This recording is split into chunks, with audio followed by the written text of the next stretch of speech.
আসসালামু আলাইকুম। BD job গ্যালারির পক্ষ থেকে আজকের ভিডিওতে সবাইকে জানাই স্বাগতম। প্রতিটি ভিডিওতে থাকছে দৈনিক পত্রিকা ও অনলাইন নিউজ থেকে সংগ্রহ করা চাকরির জন্য গুরুত্বপূর্ণ এমসিকিউ প্রশ্ন। তাই নিয়মিত আপডেট তথ্যগুলো পেতে চ্যানেলটি সাবস্ক্রাইব করে বেল আইকনটি ক্লিক করে দিন এবং আজকের ভিডিওর প্রশ্নগুলো ফ্রি পরীক্ষা দিতে চাইলে ভিডিও শেষ করে কমেন্টে দেওয়া লিঙ্ক থেকে পরীক্ষা দিতে পারবেন। পরীক্ষা দিয়ে প্রাপ্ত নাম্বারটি অবশ্যই কমেন্ট করে জানাবেন। সাম্প্রতিক প্রশ্নে নিজেকে এগিয়ে রাখার জন্য বিডি জব গ্যালারির সকল আয়োজনের সাথেই থাকুন। তাহলে চলুন শুরু করা যাক। দৈনিক পত্রিকা ও অনলাইন নিউজ থেকে সংগ্রহ করা চাকরির জন্য গুরুত্বপূর্ণ এমসিকিউ থাকছে আজকে 11 ফেব্রুয়ারি 2025 তারিখের প্রশ্ন। দুর্নীতিগ্রস্ত দেশের তালিকায় বাংলাদেশের অবস্থান কততম? 14তম। দুর্নীতির ধারণা সূচকে বাংলাদেশের বর্তমান অবস্থান কততম? 151তম। দুর্নীতির ধারণা সূচকে সবচেয়ে কম দুর্নীতিগ্রস্ত দেশ কোনটি? ডেনমার্ক। ডেনমার্কিফিকেশন নামক সংগঠন কোন দেশকে কিনে নেওয়ার প্রস্তাব দিয়েছে? ক্যালিফোর্নিয়া। ডেনমার্কিফিকেশন সংগঠনটি কতজনের স্বাক্ষর সংগ্রহ করেছে? 2 লাখ। ডেনমার্কিফিকেশন সংগঠনটি কোন দেশের ভূখণ্ড বাড়ানোর প্রস্তাব দিয়েছে? যুক্তরাষ্ট্র। বাংলাদেশের ফুটবল দলের কিট স্পন্সর কোন ব্র্যান্ড? দৌড়। বাফুফে কত বছরের চুক্তি স্বাক্ষর করেছে দৌড়ের সঙ্গে? 2 বছর। দৌড় কোন ধরনের প্রতিষ্ঠান? ক্রীড়া সামগ্রী প্রস্তুতকারী। গত 6 মাসে ভ্যাট নিবন্ধনে প্রবৃদ্ধির কত শতাংশ? 26%। বর্তমান ভ্যাট নিবন্ধনের সংখ্যা কত? 5,47,000। ভ্যাট নিবন্ধন ব্যবস্থাপনার দায়িত্ব কোন সংস্থার? জাতীয় রাজস্ব বোর্ড, এনবিআর।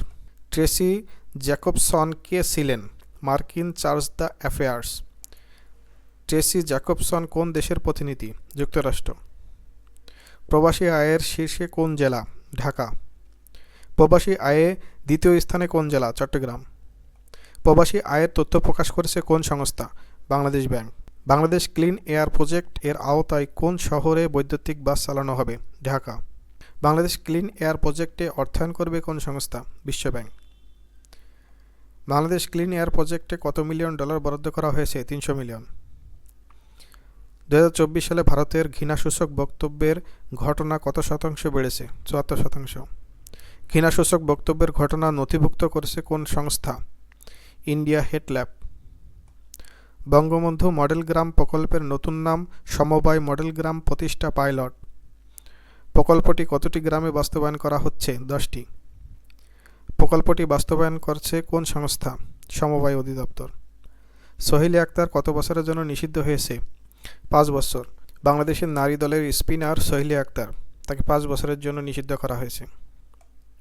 অদম্য নারী পুরস্কার 2024-এ কতজন নারীকে সংবর্ধনা দেওয়া হয়েছে? 5 জন। অদম্য নারী পুরস্কার 2024-এ কোন বিভাগে নারীদের সংবর্ধনা দেওয়া হয়েছে? রাজশাহী। বিডি জব গ্যালারির পক্ষ থেকে দৈনিক পত্রিকা ও অনলাইন নিউজ থেকে সংগ্রহ করা 11 ফেব্রুয়ারি 2025 তারিখের প্রশ্নগুলো এই পর্যন্তই। তাই সাম্প্রতিক প্রশ্নে নিজেকে এগিয়ে রাখার জন্য বিডি জব গ্যালারির প্রতিটি আয়োজনের সাথেই থাকুন। ভিডিও শেষ পর্যন্ত থাকার জন্য ধন্যবাদ। আসসালামু আলাইকুম। আল্লাহ হাফিজ।